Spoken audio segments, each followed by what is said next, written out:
एक बार एक बहुत बड़ा नेता एक साधु के छोटे से आश्रम में गया। उस साधु के बारे में बहुत सुना था, तो उसके मन में आया कि मैं एक बार जा कर के देखता हूँ कि लोग उसकी इतनी तारीफ क्यों करते हैं। जब वह आश्रम में गया तो वहाँ पर एक छोटा सा कमरा था जहाँ पर एक कालीन बिछा हुआ था। वहाँ पर कुछ लोग नीचे बैठे हुए थे और साधु जी सामने बैठे हुए थे। कुछ सवाल जवाब चल रहा था।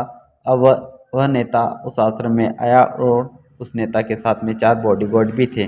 और उसकी यह आदत थी कि जहाँ पर भी वह जाता था लोग अपनी जगह से खड़े हो जाते थे और उसकी तरफ देखते थे, हाथ जोड़ते थे और सर झुकाते थे। लेकिन वहाँ पर ऐसा कुछ भी नहीं हुआ। साधु व्यस्त होने के कारण उसकी तरफ देखा तक नहीं। तभी नेता को लगा कि यह मेरी बेइज्जती है और वह इस बात से गुस्सा हो गया। नेता ने थोड़ा गुस्से से साधु की बात को बीच में काटते हुए कहा कि मैं आपसे कुछ कहना चाहता हूँ।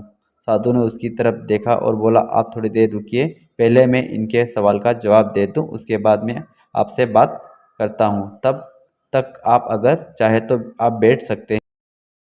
बस साधु का इतना कहने की ही देरी थी, नेता का चेहरा गुस्से से लाल हो गया और फिर उसने अपना सारा गुस्सा उस साधु पर निकाल दिया। अभी तक वह नेता बहुत तमीज़ से आप करके बात कर रहा था, लेकिन अब वह तू तड़ाक पर उतर आया। नेता ने उस साधु को कहा, मुझे पता भी है मैं कौन हूँ और तू किससे बात कर रहा है।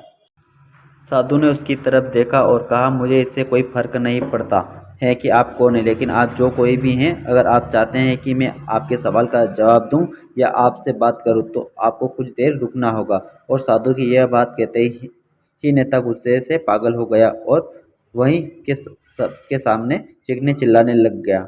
अब मैं तुझे तेरी असली औकात दिखाऊंगा। तूने मुझसे पंगा लेकर के ठीक नहीं किया। तुझे पता भी है मैं तेरे बारे में क्या सोचता हूँ। साधु ने फिर से नेता की तरफ देखा और बड़े ही प्रेम से कहा कि मुझे इससे कोई फर्क नहीं पड़ता कि आप मेरे बारे में क्या सोचते हैं। आप जो चाहे वो मेरे बारे में सोच सकते हैं। फिर नेता ने उससे कहा कि तू चाहे सुनना चाहता है या नहीं, लेकिन मैं तुझे यहीं सबके सामने बताऊंगा कि मैं तेरे बारे में क्या सोचता हूँ।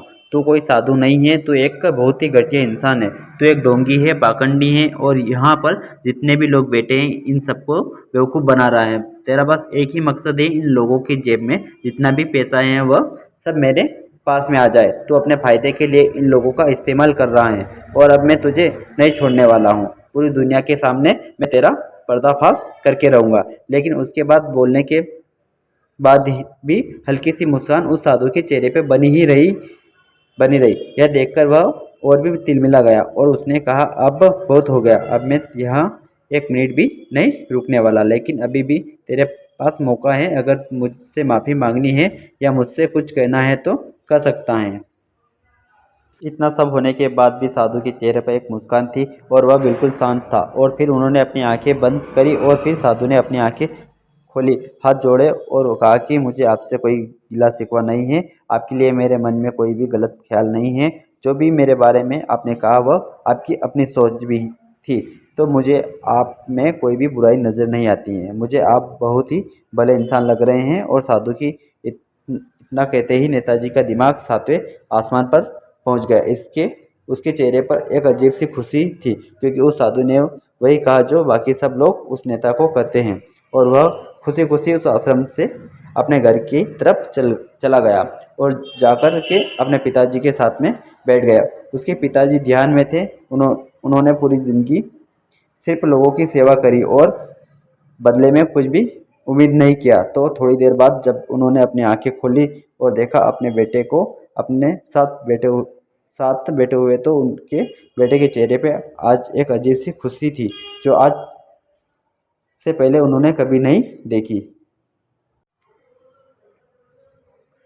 जब उसके पिताजी ने पूरी बात सुनी तो थोड़ा सा मुस्कुराए और अपने बेटे को देख करके बोले कि उन्होंने तुम्हारी तारीफ नहीं करी, क्योंकि उन्होंने वह नहीं कहा कि जो तुम हो, उन्होंने वह कहा कि जो वह खुद हैं। और तुमने जो भी कुछ उनको कहा वो नहीं कहा कि जो वो हैं, बल्कि तुमने वह को जो तुम खुद हो।